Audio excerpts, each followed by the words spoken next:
let's talk about one of the world's least fun topics, cross contamination, because it's a really, really big deal. Cross contamination causes a lot of foodborne illness and it's really easy to prevent. So, cross contamination basically means that bacteria from one food is spread to another. And this is most dangerous when bacteria spread to food that are ready to eat, right? So, like if you're handling a raw chicken and then the bacteria from that chicken gets on a salad, in your snacks, on your fresh fruit, in your condiments, or anything else that will not be cooked before eating.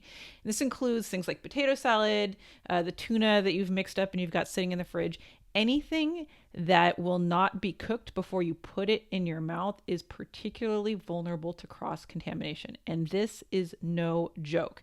This is one way, like the top way, basically, that people get sick from foodborne illnesses. It's like cross contamination from other food and not washing your hands after using the restroom. So, avoiding cross contamination is surprisingly easy. Now, here's a weird habit that people have picked up over recent years, and it's a bad idea. Do not wash your chicken or meat in the sink. You're not actually removing any bacteria or viruses. Like, what you're basically doing is scattering and splattering whatever was on that meat or chicken all over the place. And there was a study done that says that people who like rinse their chicken in the sink are actually more likely to contract like chicken related illnesses like salmonella, because that salmonella went from the chicken where it could have easily been cooked off to splattered all over the sink and all over the kitchen sponge and all over the tap and all over like the surrounding area. So don't wash your meat or chicken. It's just not worth it. It doesn't do anything and it actually can cause more problems. Another really important thing you need to do is separate raw meat, poultry, and seafood from the other foods in your grocery shopping cart. Like when you're grocery shopping and you've got like a package of chicken or you've got, like fish from the meat department, and then you've got them sitting right next to like some apples or bananas or like whatever else you've bought from, baby food, whatever you bought at the grocery store. Like it's a bad idea. Like in theory, like the packaging that raw meat, poultry, and seafood come from are safe, but you can't guarantee it because you weren't in that meat processing plant. You weren't in like the butcher section of your grocery store, like seeing how it was handled before. And so like if the guy handling like all the meat and poultry and seafood packages like got like a leaky package on his hand and didn't realize it and just kept throwing like packages wrapped chicken out there, like there's potentially salmonella all over that package. So you want to keep all of the stuff separate from all the other foods in your grocery cart.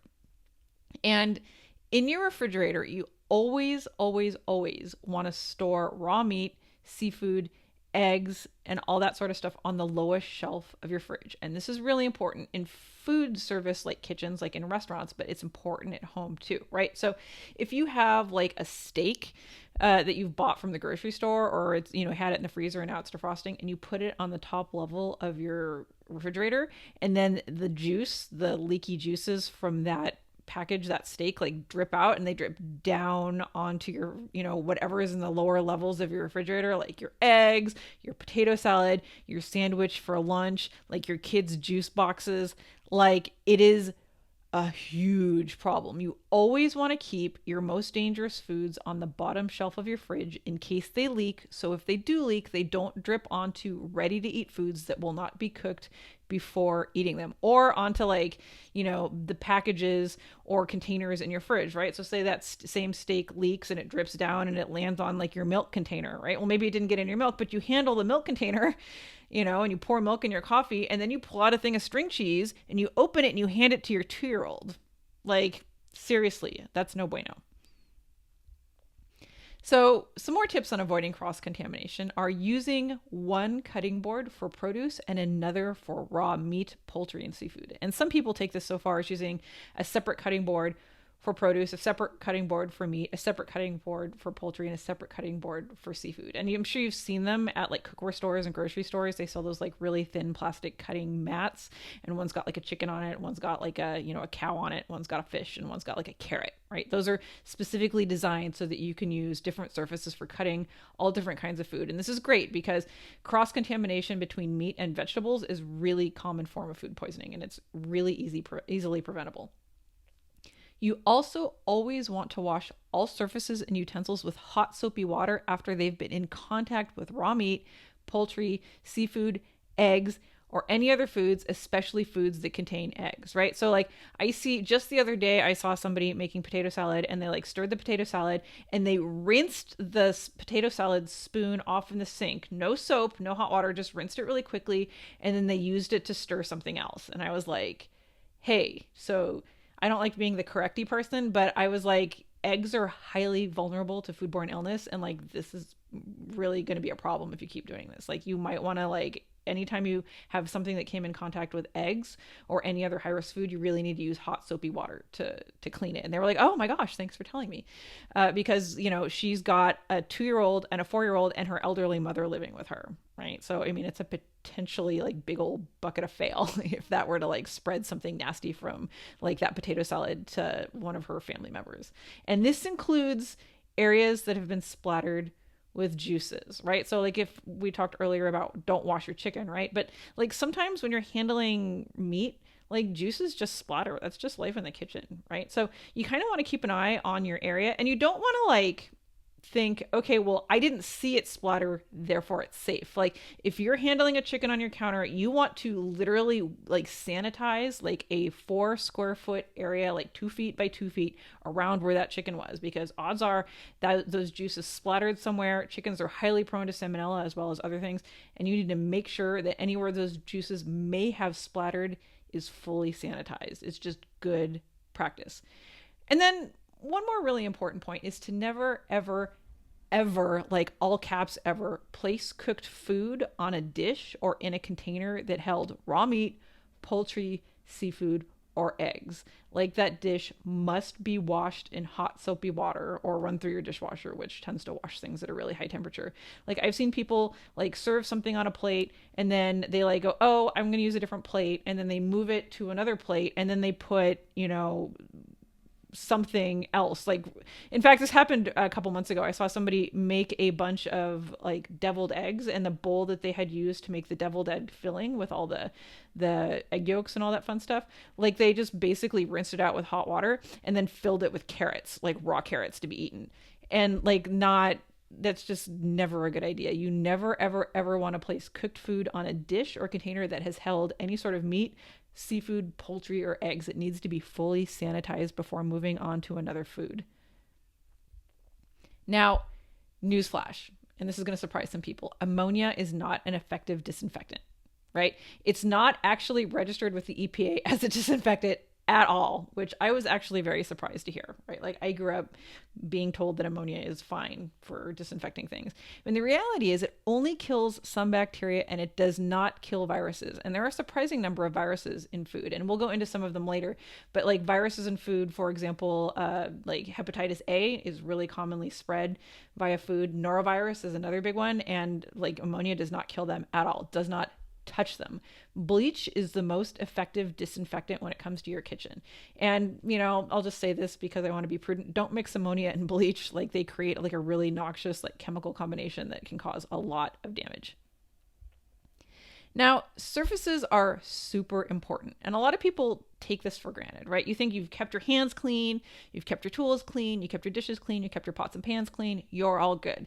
But the reality is a surprising number of illnesses can be transferred via surfaces. So you need to disinfect surfaces often, especially after preparing meat, eggs, and other TCS foods, right? The reality is like bacteria and viruses get on a surface and they just stay there, sometimes for days or weeks, depending on what it is that's like gotten on the surface. Like it can be a real problem. So you need to consider using paper towels to clean contaminated surfaces instead of cloth towels, because if you like spray down your surface and then you use a cloth towel and it's got some nasty bacteria on it, and then you use that cloth towel to dry your hands, which I told you earlier you shouldn't do. You should use a paper towel to dry your hands because you know the paper towel is clean. The reality is that cloth towel is now contaminated, as is every other surface that you have used that cloth towel to wipe down. So if you do use cloth towels in your kitchen, I recommend swapping them out a couple times a week and then washing them in the hot cycle on your washer. And I don't mean like the warm cycle or the eco warm cycle on your washer. I mean the hot, like whites. White, you know, that cycle you use to like get every stain out of everything. That's the cycle you should use to wash your kitchen towels.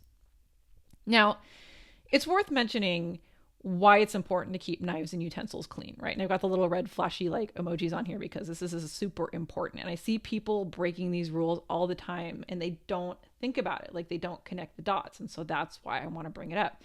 So number one, do not put utensils in your mouth and then return them to the cooking process. You know, we've all seen little kids like lick the cookie dough off the spoon, which by the way, raw eggs and little kids, like you're just setting yourself up for a world of hurt if you let that keep happening.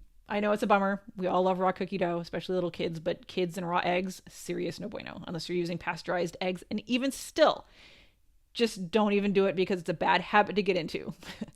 So don't put utensils in your mouth. Don't let other people lick the beaters and then return them back to cooking. You need to wash them in hot, soapy water or run them through the dishwasher. The next one is a big one. Don't share knives between different foods. Like it's fine if you're chopping a beet and then you're chopping a carrot. You know, that's fine. But don't like use a knife to like chop, you know, like your chicken and then use it to chop carrots. And most people like know enough not to do this, but it's worth mentioning because there are some kind of semi-risky foods that people don't think about, right? So like say you have like a cooked chicken breast in the fridge that's been in there for a couple days, like chopping that even though it's been cooked and then chopping carrots is a bad idea. Like you never want to share a knife or any other utensil between meat and or eggs and or vegetables and or anything that will go in your mouth, right, without being cooked. And so again, that means something like potato salad, egg salad, condiments. So don't share knives, spoons, forks, or anything between different kinds of TCS foods. You also want to wash utensils, cutting boards, tools, and countertops with disinfectant or hot soapy water regularly. You want to do this after preparing each food, specifically if you're preparing like meat or eggs before you go to the next food, right? So like if you've got like some sort of contaminated goodness on your counter from your chicken or your eggs, and then you chop carrots and you put those carrots out for a crudité plate where people are just like munching on them raw, like it's not a good thing. You're setting up yourself and your loved ones for a huge risk. And this includes all tools, right? Pots, pans, bowls, tongs, surfaces, anything that may have been splattered with juices. This includes like the cookie jar on your counter. This includes like the little crock thingy that you put all your spatulas in. Like everything needs to be disinfected and wiped down in case they have been splattered with juices.